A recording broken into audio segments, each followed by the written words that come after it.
గత వైసీపీ ప్రభుత్వ బాధితులు రైతులు మహిళలు వివిధ వర్గాల ప్రజల నుంచి వేల సంఖ్యలో ఫిర్యాదులు వస్తున్నాయి. కూటమి ప్రభుత్వం తమ సమస్యలను పరిష్కరిస్తుంది అని ఎంతో ఆశతో మొరపెట్టుకుంటున్నారు. ప్రభుత్వం కూడా సానుకూలంగా స్పందిస్తోంది. అయితే అధికార యంత్రాంగం ఆ దిశగా పనిచేయడం లేదు అనే విమర్శలు వస్తున్నాయి. ఫిర్యాదులను పరిష్కరించుకున్నా బాధితులకు న్యాయం చేసినట్లు అధికారులు నివేదికలు పంపుతున్నారు.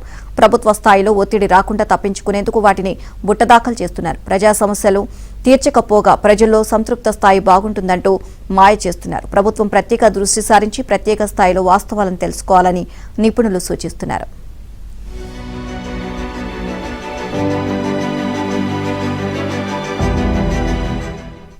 మీ రాష్ట్రంలో ప్రజా ఫిర్యాదుల పరిష్కారం అప్ టు మార్క్ ఆశించిన స్థాయిలో లేదు అంటూ ఢిల్లీలో ఇటీవల ప్రధాని నరేంద్ర మోదీ అన్నారని కలెక్టర్ల సదస్సులో సీఎం చంద్రబాబు ఆందోళన వ్యక్తం చేశారు.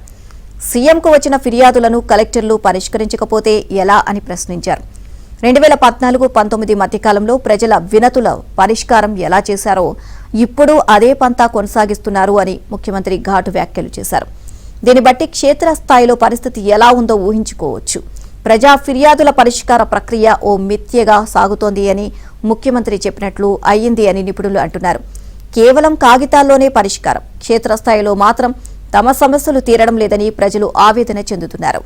ప్రజల్లో వ్యతిరేకత రాకముందే ప్రభుత్వం మేల్కొనాలి అని తెలుగుదేశం పార్టీ నేతలు, మంత్రులు, బ్యూరోక్రాట్లు సూచిస్తున్నారు.